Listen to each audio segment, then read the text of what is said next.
जय श्री गणेश। नमस्कार। मैं आचार्य संजय द्विवेदी।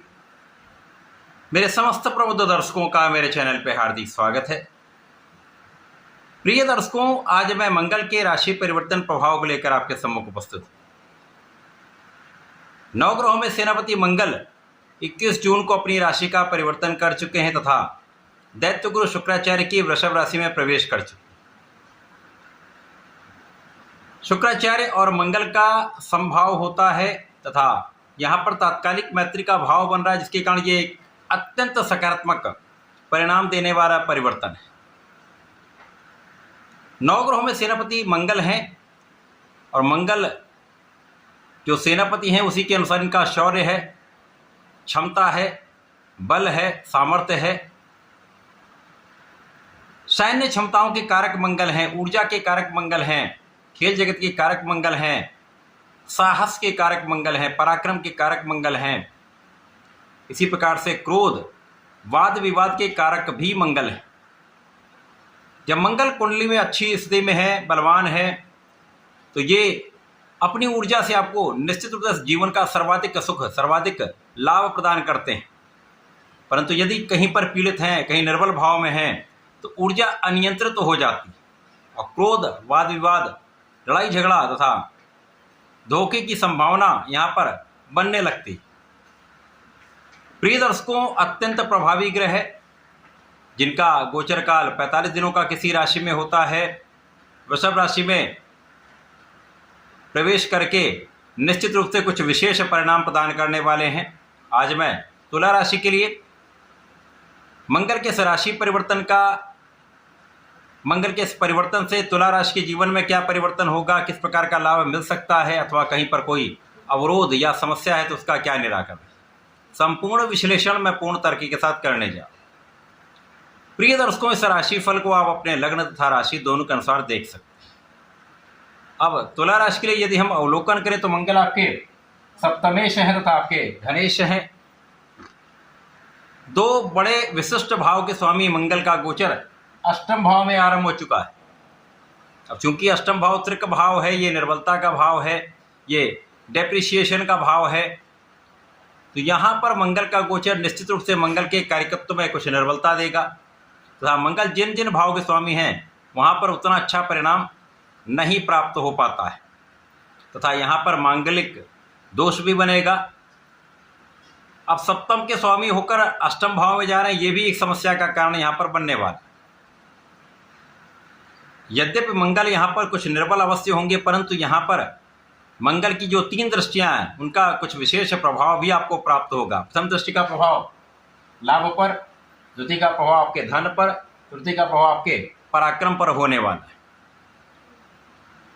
और तीनों राशियां जो बन रही वो मित्रवत राशियां, इसलिए कुछ विशेष ही यहाँ पर योग बनेगा। पहले तो आपको अपने स्वास्थ्य का ध्यान रखना चाहिए।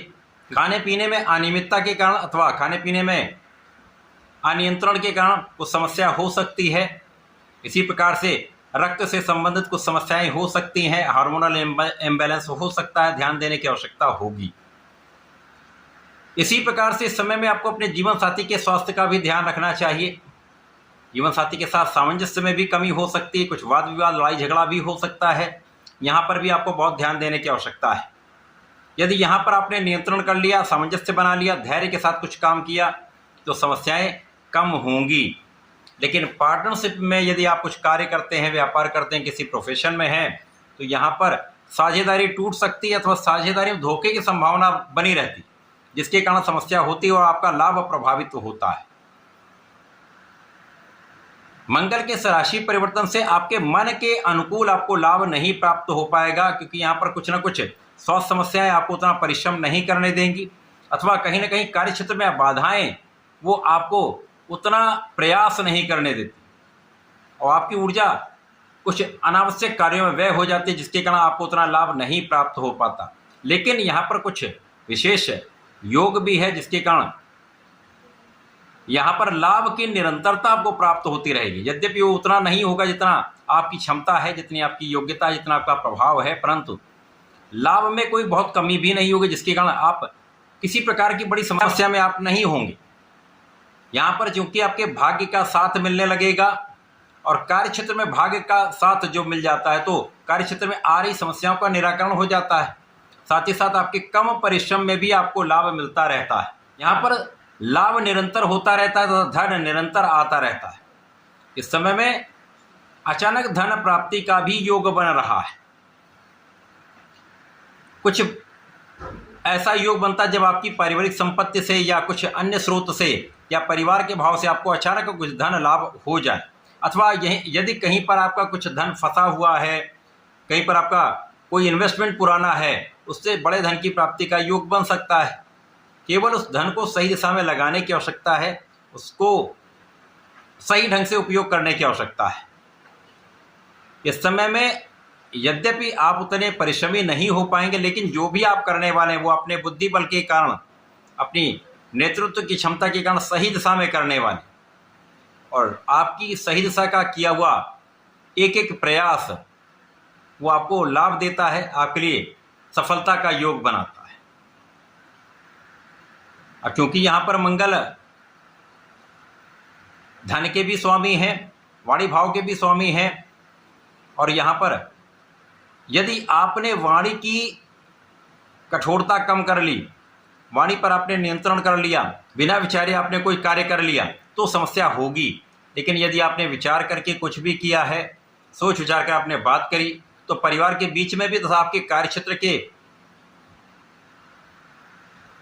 परिप्रेक्ष्य में भी कोई बड़ा कष्ट नहीं होने वाला है। तो कार्य क्षेत्र में भी आपका जो काम है वो आगे बढ़ता जाएगा, निरंतर आपका प्रयास जो है वो सफल आपको बनाएगा। और यहाँ पर आपके साथ में जो साथी लोग हैं उनका सहयोग मिलता रहता है, अच्छे मित्रों का साथ मिलता रहता है, और विशेष रूप से छोटे भाई का पूर्ण सहयोग आपको प्राप्त होता है।